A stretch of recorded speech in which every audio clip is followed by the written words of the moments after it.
Hi, my name is Jupe of Volucrine and I'm the singer and songwriter for the Finnish alternative metal band Volucrine. Volucrine is a 5-piece metal band from city of Kouvola, founded in 2009. We started as a solo project with the aim of making only one album without any major genre restrictions.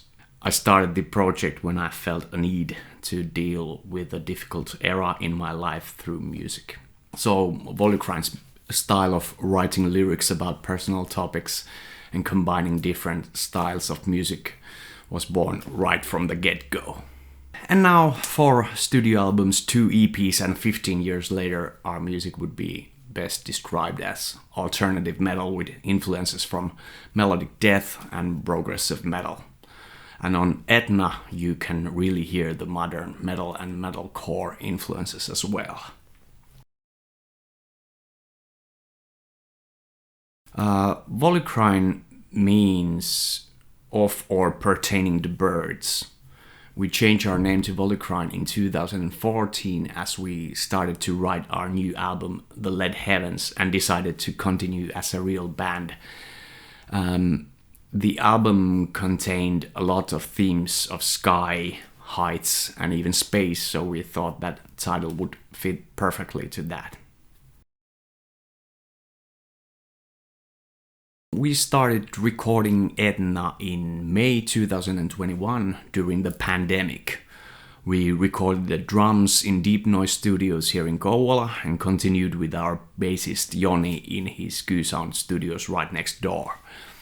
We completed the half of the album first, as we needed to start releasing the singles before the actual album release. We really wanted to take time and give attention to all of the singles with overall promotion, and this also gave us time to complete the other half of the album in its own pace. Joni was completely responsible for the whole recording and mixing process on this album, and we are really happy how it turned out.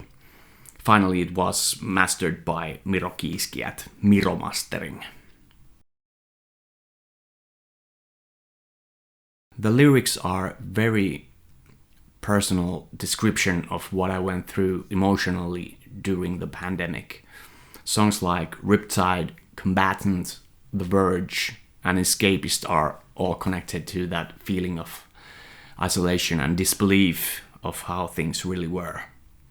There are also standalone lyrics like Important Blood Sports, which is a take on bullying and school violence, and God's Eyes that contemplates the fear of never finding your true meaning in life before passing away.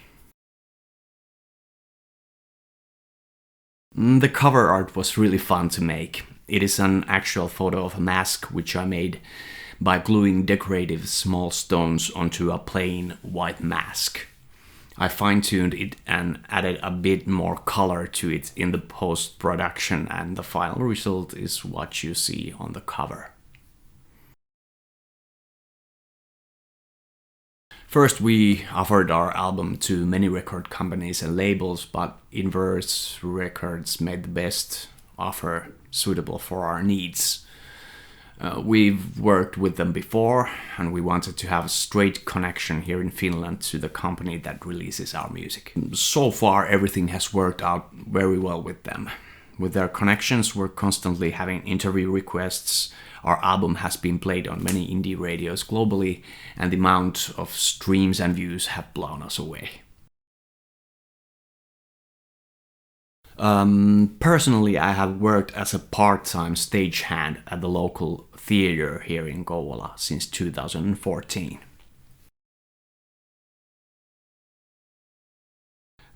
I remember clearly that I was still in primary school when I loaned 2 albums from the local library. First was Metallica's Ride the Lightning, and second was Megadeth's Euthanasia, and they really made the first impact. Later in my life, Ensiferum's self-titled album Children of Bodom's Hatebreeder and Amorphis' Tales from the Thousand Lakes really inspired me to join my first band in early 2000s. I think the biggest obstacle is always to grow up in a band where people is starting to have more responsibilities, families, and more serious careers outside music. So it always comes to finding the perfect lineup to work with, who love the music so much that they are willing to make things happen. Thankfully, we finally had that kind of lineup in the band. Electro pop, industrial, or indie rock, perhaps?